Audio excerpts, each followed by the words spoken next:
Hello, everyone, and welcome. Welcome to my new show. I am my own story. I am Solid Blue Sister, and I am so honored to be here today with, if you guys are familiar with TikTok, higher education TikTok, Lloyd Cook. Is it Kukin?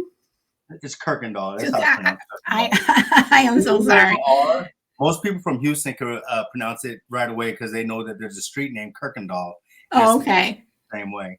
All right. Well, I am so happy to be here. And guys, if you guys have been on TikTok, the stuff that he posts, the information is information. It's things that I didn't know. And growing up, my parents taught me a lot about my background and who I was, but Lloyd is bringing it to a whole different level. So, without further ado, Lloyd, I want to introduce you. You want me to tell us a little about yourself and how you got started, and you know, leave it Okay. at that. Um, I I've always had a passion for Black history since high school. When I was in the African American Student Union, when I went to the United States military, I'll tell you that's when I very first got my first taste of what racism is. Growing up in San Diego, California, I really didn't see racism as a KKK and institutional. I've always seen racism as in the form of skinheads and Nazi symbols and things like that. Skateboarding down by the beach with shaved heads and things like that, or just even the different Latino gangs that was around there who would say racial slurs. So I really didn't know really the big culture of true, history of coming from out of slavery to Jim Crow to Fair Housing Acts and everything else. I really didn't understand the true history of should I say racism and the system of racism or caste system that we're all born into. And when I went to the United States military, driving from the West Coast all the way to Fort Bragg, North Carolina, this is before we had GPS on phones. This is 1997. I didn't even have a little tom. The TomTom came out like the year after, so I was actually using a map, a real map, to drive across Mhm. country. And my mom was like, "Hey, once you get to Texas, please travel with your uniform on." I was like, "What do you mean?" So just put your uniform on. People will treat you different, and I didn't see that until I got out to get gas in Alabama, and I went into a bathroom and put on a uniform, and the people treated me different. First when they see me, and I wasn't wearing anything that was like gang related or put me out. Remember, I just got back from basic training in AIT, and I was going to my first duty station, so I thought I was dressed okay for someone that was traveling, maybe some sweatpants and a shirt. But the looks I got walking into the gas station was totally different than I've ever gotten in my life. But coming out of that bathroom in my uniform, those looks kind of eased up. Maybe because they see me as a patriot and so on in the military. And then I think it was one of my very first supervisors. That's the first time actually seeing systematic racism happen within there.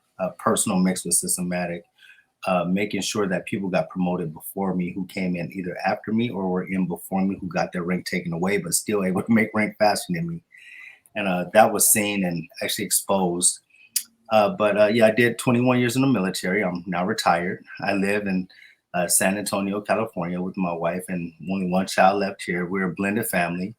I had three children in my prior marriage. I have one son by an ex-girlfriend who I was going to marry but decided not to, and then my wife who had four children who when we got married. So that gives me eight total. But it's been they have been the highlight of my life. They've been my joy. And That's good. and after I got the military, it actually gave me a chance to actually, because military, you have different things that you can talk about. Can't really talk about the things that I talk about on TikTok. And once I was able to get out of the military, and the reason why I could talk about it out of the military, but let's play this: the way I address it, being unapologetically, I could not be unapologetically in the military, if that makes sense. Hmm. You can't talk about white supremacy, the white power structure. You can't talk about systemic racism. You can't be in your face to commanders and everyone else like that while you're in. That could be career suicide, or it could just be something that you could get kicked out. And at that time, you're really thinking about taking care of your family, taking care of your bills, and everything else. So it was. So when I got out the military and I settled down here, I'll tell you the first thing I did. Honestly, I think the first thing I did was go join the local NAACP. And then from there, I just took off, started to really build my library and start getting books and books and reading and really diving into Black history as I know it today. So, had you not have joined the military and experienced some of the things that you experienced, do you think that you would be doing things differently today? Well, yes, I do. I often tell people with my knowledge of the military today, even though the military has given me a good afterlife, say, after being in the military, being retired, I'm 100% VA disabled. So the life that I've gotten from it, is great. But I would have never, not seeing the end of that, I probably want to join the military knowing the stuff I know now. Um, I hope that answered the question. Yeah, I mean, I guess what I'm asking is because I grew up in Chicago. I live in Southern Cal, and because Chicago is called the segregated North, it's the most segregated city in the North, Right. and it is. I mean, everybody is in their little sections, and to this day, there are still places that if I go, people are looking at me like, "What are you doing here?" You know, uh, Chicago or its surrounding areas or Illinois, period, has a lot of sundown towns. Now, I experienced racism early. I was called the N word when I was like in second grade.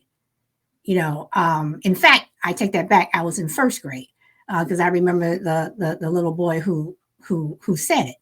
So I guess what I'm asking is, when you said that from San Diego, you never experienced it, but then you got older, you joined the military, you're driving across country, and your mom is saying, when you get to Texas, do this and do this and do this. Do you think that had you not have, if you had stayed in San Diego doing whatever you were doing, would you be doing higher education TikTok right now? Would you have built up a, library to go more into Black history? Oh, great. Okay, I got you now. I don't think I would have. I think that really prepared me or propelled me into where I am now. I think all of our life decisions and choices we have in the past. Uh, I'm a fan of that movie Butterfly Effect. Have you seen that? Yes, I have. I Right, have. right. Butterfly Effect Part Two is that one little thing that changed in your past would have altered everything in the future. Hmm. So I do think me going into the military really exposed me to the South. Yes, big time. I still remember Rodney King. I still remember the riots in LA, being in San Diego, not too far away from it. I still remember all those things. But of course, it was something that you turned on and turned off. You turned it on the TV, you seen it, you turn it off. Rodney King got a settlement back then. You're like, well, he got a settlement. Who cares? But no one understood. I don't think I fully understood systemic racism when I was growing up. So I think going to the military actually truly did help me understand, uh, I guess, the system that we live in today. So that's a Okay. great question. Yes, I love that question. It's great. Okay. Okay. Because I always say to people that until something happens to you, either you disregard it, or you don't understand it, or you just flat out don't care. Because I mean, there are things that people go through that I don't go through, and I'm like, well, I don't get it, whatever. But there are some things that you know are life altering and life changing. And I mean, I live in a town of 65,000. I'm one of the few people of color. um I live in a town, and I was one of the first people here before it even became a city. I live with the cows and stuff. But as people have moved in, we have a lot of military and we have a lot of law enforcement. So there's some things that I see. Being a neighborhood watch captain, going to some of these meetings, some of the things that some of these people are saying, and I'm like, seriously, but well, when it comes to Black history and people say, oh, that was all in the past, that was all in the past, but it's not. It's very much still here. So if you can deal with this stuff in the military, and someone else is dealing with it, when they go to work, or you're working at Walmart, or if you just, like you say, you just go to the bathroom, it's still here. That's right. So and what upsets me the most is our young people, our generation, because I am a baby boomer, and I feel that my generation let the future generation down, because Mhm. I don't think that we've taught and told them exactly what they need to know and to understand. Wow. I have a problem. I have a huge problem with some of these lyrics that are in rap and everything, calling each other, B's and H's and the N word and stuff. How can you call yourself that, but then get mad at someone else that calls it, whatever. So, those are the things that bother me. But at the same time, I think you do have some white people who do want to say it, who do try you. I mean, I had somebody who I used to work with back in the 80s, and she thought that, yeah, I'm cool, I'm cool. And she turned around and she said, what's up, my, and I'm gonna say it. I'm just gonna say it on the show. She said, Right. what's up? She said, what's up, my nigga? I Wow. looked at her and I said, what did you say to me? And she repeated it. She repeated it. And there were two other black people who were working, in my section, and they turned around and they looked at her, and I said, "You really want my foot down your throat, right?" And she was looking like she didn't know what she did wrong, but at the same time, she had to look like, yeah, I wanted to see how far I can put. Like she knew. Hmm. Wow. So this is what I'm saying. So I don't care what you say about it was 400 years ago, it was 200 years ago, it was, this was civil rights, this was back in Martin Luther King, whatever. The bottom line is it's still happening, That's right. because when you have little children who are going on the playground calling your child names, but yet you're concerned about them reading a book and saying, oh, but I don't want them to feel guilty, seriously. And like they say, our kids have been dealing with racism. Your kids are, yeah, I'm like this. If what does it say? If our kids are young enough to deal with racism, your kids are old enough to learn about it. That's right. You know, so You said something about the baby boomer generation, kind of dropping the ball from the generation prior to. I forget what they call that generation. Um, I you know, you, I, that is so key that you said that, and I'm not trying to pass blame on any generation, but it's just when I interview my grandma, who's still alive today, and I talk to her about things that happened in her past, she's so open to tell me what happened and things that happened with her. Then it's like, where'd that story get passed down to my mom? Not blaming my mom, saying that she should have told me those stories, but did my mom know these stories from my grandma? You know what I mean? Did my grandma not pass it on, or was my mom and them too busy? Um, you know, and I think the baby boomers were the ones who were really, really affected by the war on drugs. I think they were affected probably the most. I think okay, baby. are you saying because of, well, you're saying that, okay, because hold on, because I just pulled this up. You had the silent generation that was from 1925 to 1945. There you go. Baby boomers are 46 to 64. And then the hold on, let's see. So when you say the war on drugs, wouldn't that have been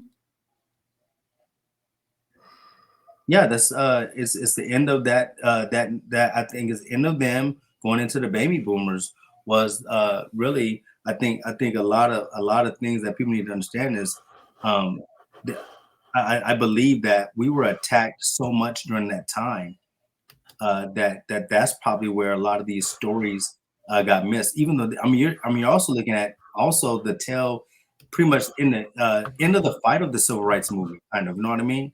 Uh, okay? Okay, uh, you're almost at the end of it, and you're thinking that things are gonna get better. So maybe things weren't exchanged then, but there are a lot of things that my mom she knew, but she never talked to me about growing up.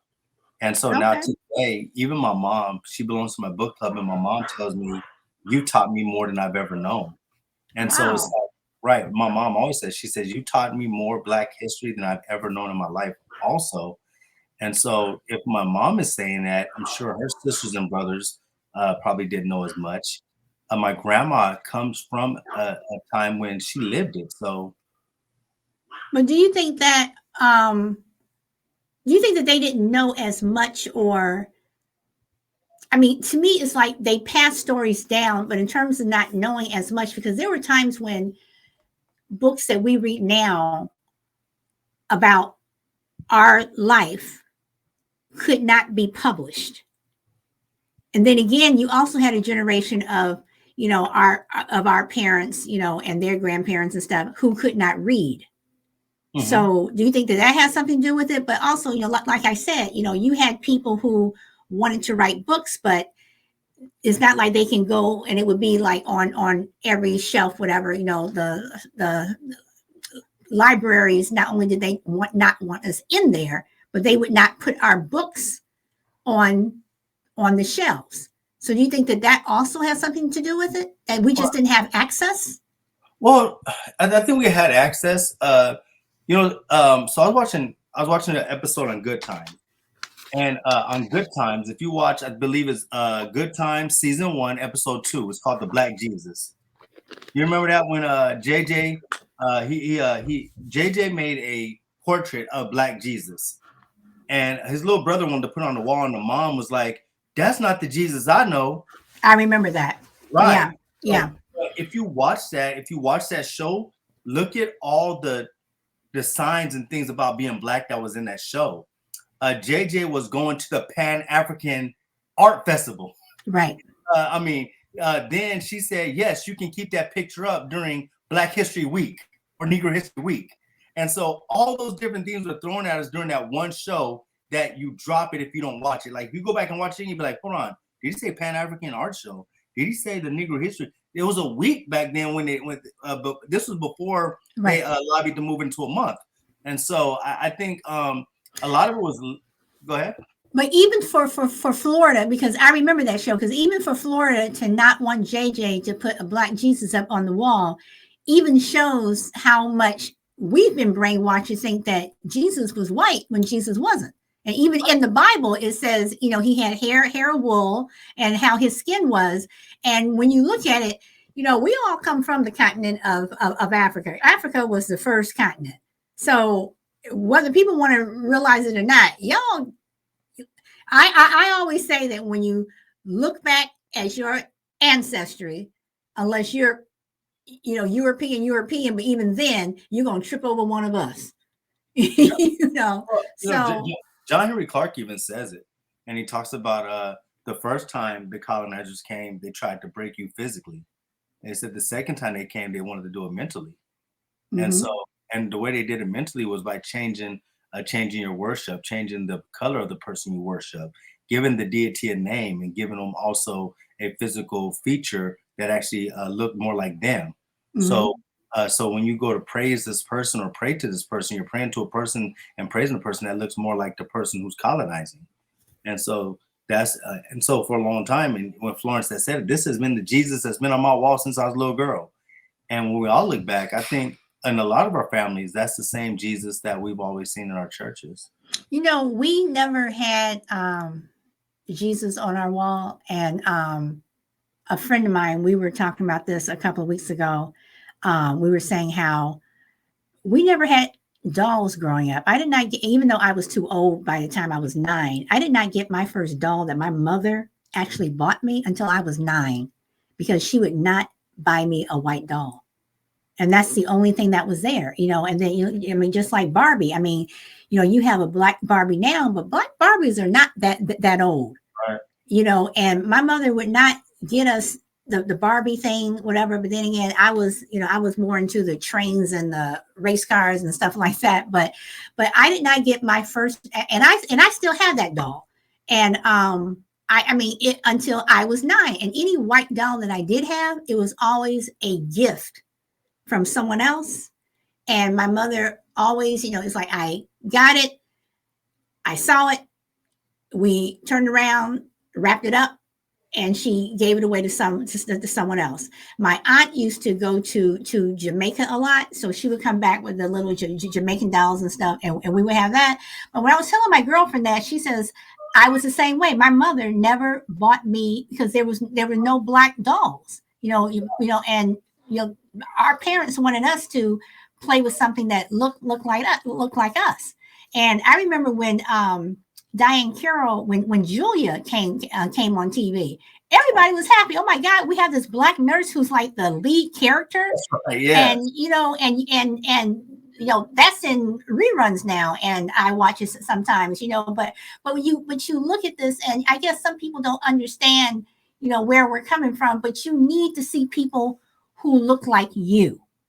Just like I think that Asian people, you need to see Asian people. You need to see, Latinos. I mean, people want to see people who look like them. No, you're correct. I remember when you were saying that, I started just going through my mind and thinking about who are the first GI Joes I played with, right? And the first GI Joes that I liked, you heard of, the Duke was the main guy, and of course she had the woman named Lady J. I remember that. But I played with Barbecue because Barbecue looked like me. Mm-hmm. Now look at how they stereotype Barbecue. They give him a name, Barbecue, as a black man, right? And so he wasn't knowing that's his name, Barbecue. And although he had skills, but Barbecue was really good at fixing things, almost like Fred G. Sanford was good at having a junkyard or Mm-hmm. fixing things with his hands, because we were very ingenuitive on what we could do. Mm-hmm. It also goes back to even when you go back to watching Thundercats, Lionel was the hero, but Panther was the brother. Right. But Panther was a little blue guy, but we all knew Panther was black. Right. You couldn't escape it. You know what I mean? It's like, there's something about Panther that I identify with. And also G.I. Joe and the bad guys. One of the people that I liked was Destro. Destro had a silver face. Mm-hmm. So it was almost like, I knew the other guys were white, and not that I had hate for the other guys being a hero, but it was like, man, you're trying to find someone that I can be like, I want to be like that guy. I want to be like this guy. And so, yeah, you want to hold on to it. And I think sometimes even power structures, white power structures, they, how they said, they chop off their nose despite their face. Mm-hmm. Because I think if there was more black representation throughout the past, I do believe that even like you look at the military force now, if you told the story of the Tuskegee Airmen, or if you told the story of the Medal of Honor winners and that were black, think about how many more people might have joined the military. Well, I mean, but if you look at, if you know the story of the black cowboys, 45% of cowboys were black, and a lot of people don't know, that part of the West. That's right. So when you see a black cowboy now, you're like, oh, but black cowboys did exist. But I want to bring something else up to you, because you said Panther. Why do you think the movie Panther did so well? And not just with black people, but I mean, it did well. It did very well. Well, I mean, sometimes people we have got to truly start to appreciate the life that Chadwick Boseman left for us. Oh yeah. When we look at playing Jackie Robinson or Jack Mm-hmm. Robinson, the people that he got to play, Little Richard, and Mm-hmm. different things that he got to play for us, even before his passing, even Ma Rainey's Black Bottom, Mm-hmm. the Five Bloods. Mm-hmm. He left us something before he left us, and I think even in Black Panther, I think I think a lot of times it did so well because I think us as a society is still looking for representation. I think because we are not equally, we don't have the equal representation. Look at the billionaires. If you type in number of billionaires in the United States, how many of them are black and how many of them are white? They'll say I think it's like 214 in the United States, but how many of them are black? And it's like 7. Mm-hmm. You know what I mean? So out of 214 billionaires, In the United States, only 7 of them are black. When you look at, even if you look at owners, NFL owners, you have a lot of black people right now watching the National Football League right now as we speak.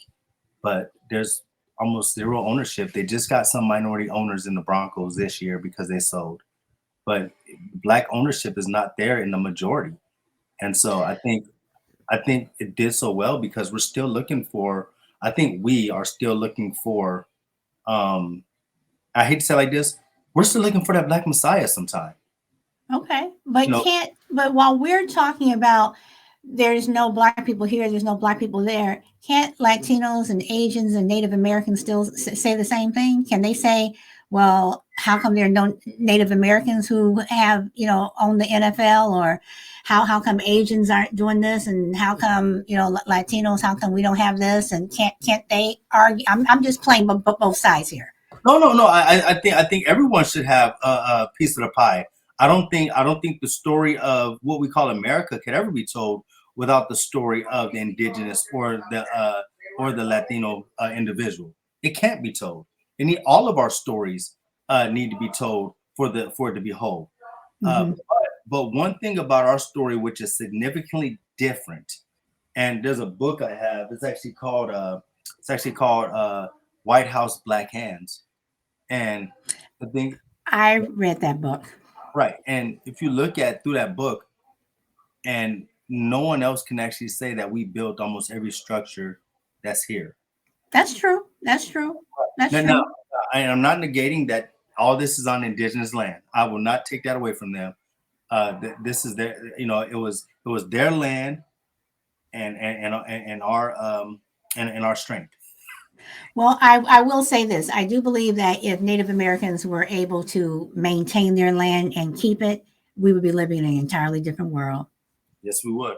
I Yes, think we we would would. be living in an entirely different world. So there's the other thing that I wanted to say to you is, or ask you, where do you see higher education TikTok going? I mean, where do you want to take it?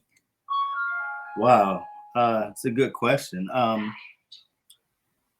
Well, I remember when I first came up with the slogan. I didn't think it was gonna stick. It was a number of people talking about, "Whoa, I like that jingle. I like that sound." And where I see it going, I do see I do see books in the future. I do want to write. I have 2 different book titles that I do want to write. One I'll tell you is called because everybody was talking about these numbers, so I do want to make a book called "Racism by the Numbers," where I just the whole book, just throwing the numbers up. Okay, we want to talk racism. We want to talk about systemic racism. Let's do it by the numbers. Let's talk about the number of lynchings. Let's talk about the number of black people who are lynched. Some people don't understand there are white people that were lynched too. So Mhm. when you talk about racism by the numbers, you got to show the disparities in numbers. And But so you're talking about with all the races. yes, all the Okay. races. Right. So we go racism by the numbers. Let's get into numbers. I don't really quote Jay-Z the best, but I think he said the man lie, women lie, but numbers don't lie, right? And so I just really want to put out the numbers of the atrocities that happen to Black people, and then we could actually talk about those numbers even today. And like I said, those numbers in representation, those numbers in economic and number and even political power, because those are all the numbers that actually shape, what we do here. And That's so, true. That's true. and lastly, those numbers and resources. Laurent Bennett Jr. once said that when we failed to integrate, we didn't integrate politically, we didn't integrate economically, and we did not integrate resources.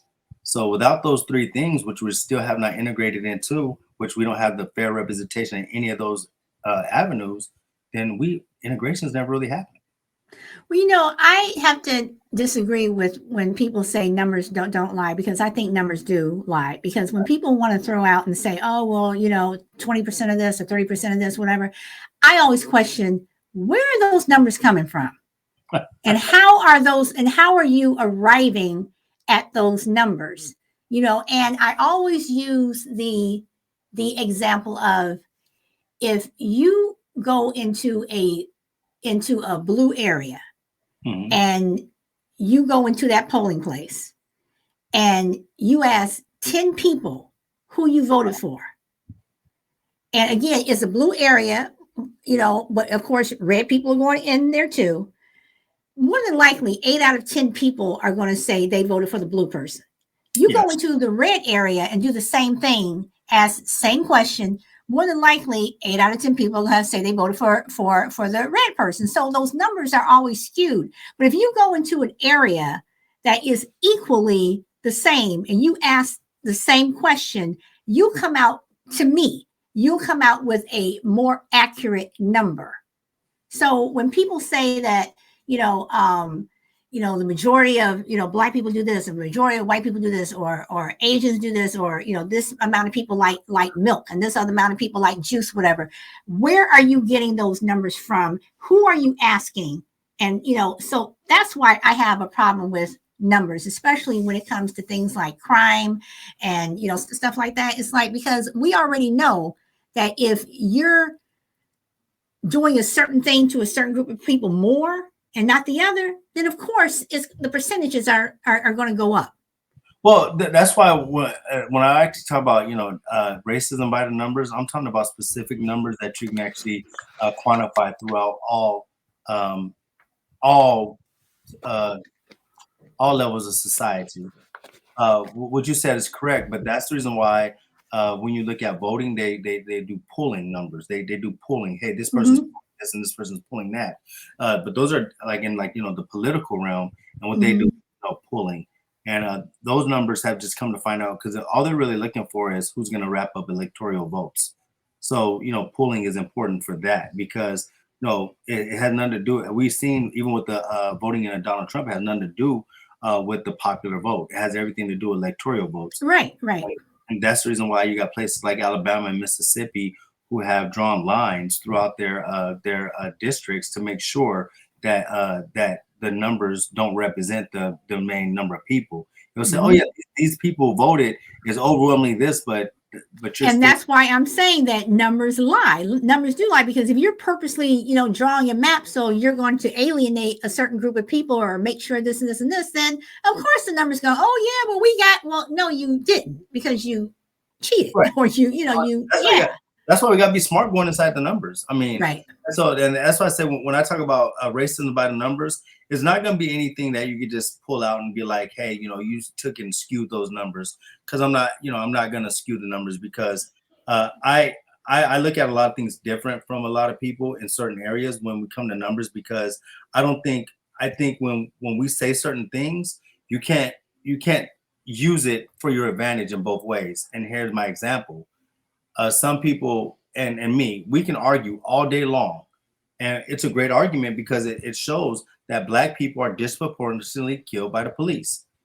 A white person will say, well, if you look at it, 430 white people were killed and only 200 some Black people were killed. So white people are killed more. And I'll say, yeah, but disproportionately, there's 3 times more white people than there are Black. And then when they start talking about government assistance, white people will say, well, Black people on government assistance. Then Black people will say to white people, guess what? Well, more white people on government assistance.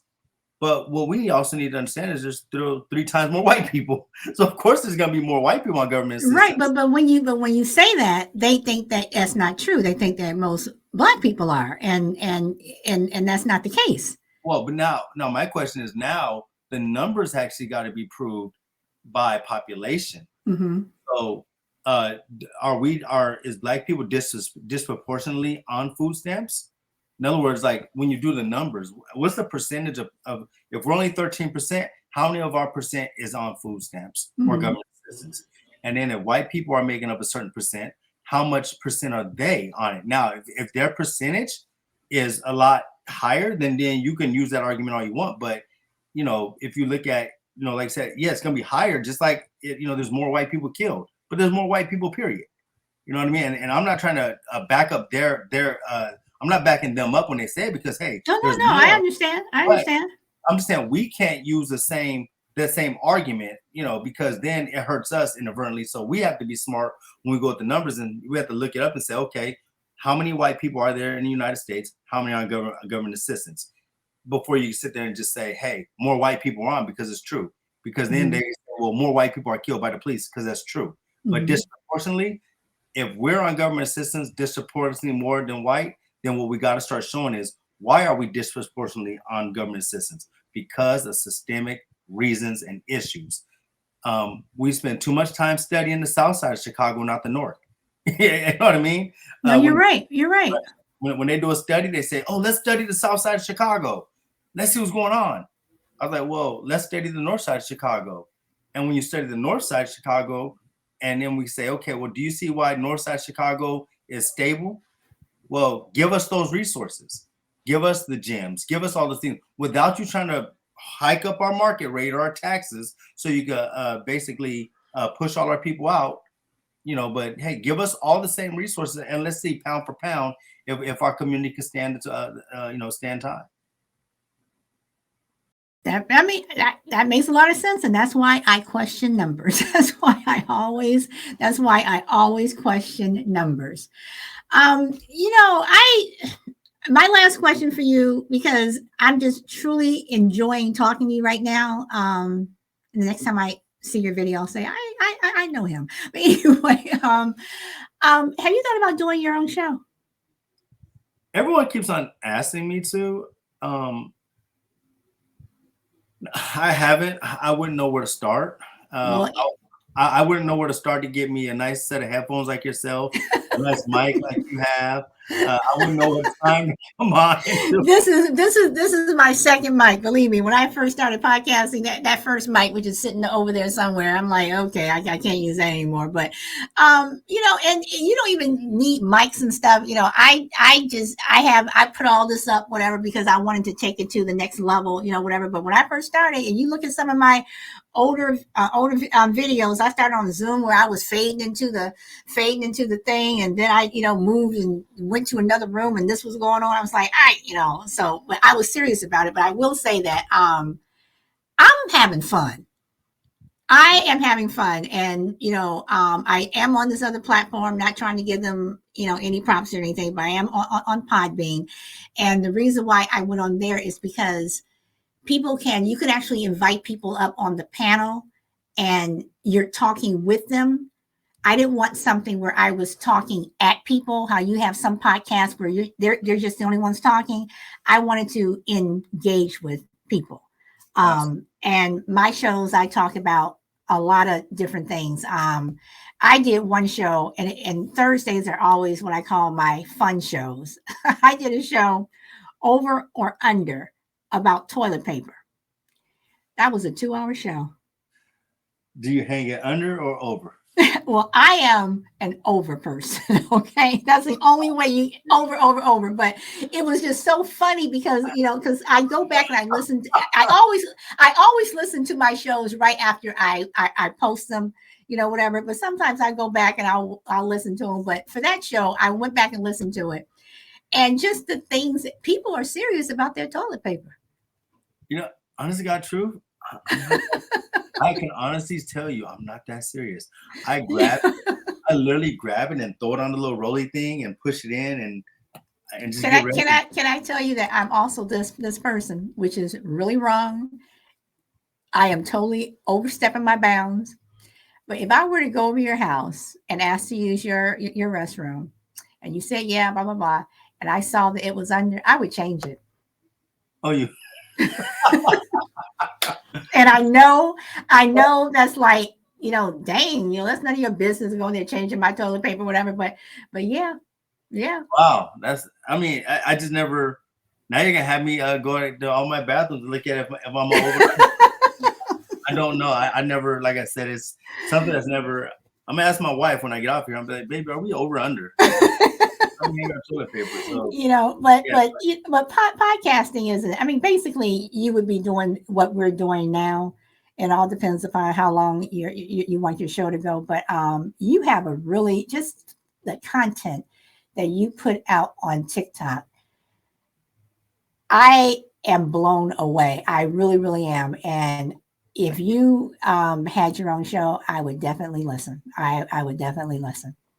Well, I don't know. I guess it's just water I never really thought about going into. Maybe I'm looking for someone to say, hey, you want to partner up and going to a show in something like that. Maybe that's one way. Not, I don't know. But we'll see. I'm not, like I said. It's just. But I would love to see higher education go into that stratosphere and do that. Yeah, I would love that. Yeah, that would be great to do something like that. It's just sometimes it's about time. You know what I mean? Time, and do I Yeah, have I the mean, time? no, it definitely is. It is time. You have to set out, time, like, on when you're going to do it. But with the content that you have, and considering everything that's going on in today's climate, to me, this is just me. I think it's the perfect opportunity for you to do it. You Thank you. know, I'll be thinking about that. I might reach out to you and ask you how do you set one up. I don't see. I don't even know how to set it up. So if I set one up, so I'll come out with a good name. But yeah, that's definitely something. I've even told my job, my employer, to set up one for them, and I'll be their person on that because we are, I don't know if you know what I do for a living, but I'm an organizer. I'm an organizer slash I'm a bail disruptor for a Texas organizing project. And here in Texas, we have places in Houston, Dallas, and San Antonio. And what I do is I fight the system of mass incarceration. okay, So yeah, we bail people out and give those people resources so they can stay out of jail, and that's what we're trying to do. So I do. I think a podcast will be good. Like I said, I just gotta find the drive and the time and see if that's something that I can do. okay, all right. Well, like I said, I will follow. I will subscribe. I'll hit that subscribe button. How about So this? How about this? If I get to pick your brain on how to start one, then oh, sure, yeah, then yeah. I mean, I'll probably start one within the with by the first of the next year. like they say, each one help one. So yes, yes. So people help me. I help them. So, um, well, with that, everyone, I'm gonna stop it now. But Lloyd, thank you so much for giving you my time, or giving me your time, and I just want to say, do you want to promote anything? You want to promote your TikTok? You want to tell everybody where you are, if you're on any other platforms? Well, other than TikTok, I'm on what is that called, LinkedIn, and I like to argue with people in the comment section on LinkedIn. But no, honestly, my last moments, I just want to thank you for this opportunity, even to have my voice heard. Um, I didn't know who you were. Like you said, when you reached out to me, I didn't know who you were. I am truly enjoying this space with you. Well, thank you, and I am totally enjoying being with. I thank you for. I mean, I reached out to you, but you said yes. If you didn't say yes, I would have been sitting here, talking to myself. With that said, anytime you need me to come on here, I'm willing to. Even if you just want to catch up, even if you just have questions and want to have someone to talk on your show, I'm able and willing. Once again, thank you so much, sister. I really thank you for this opportunity. And thank you. And with that, we'll say goodbye.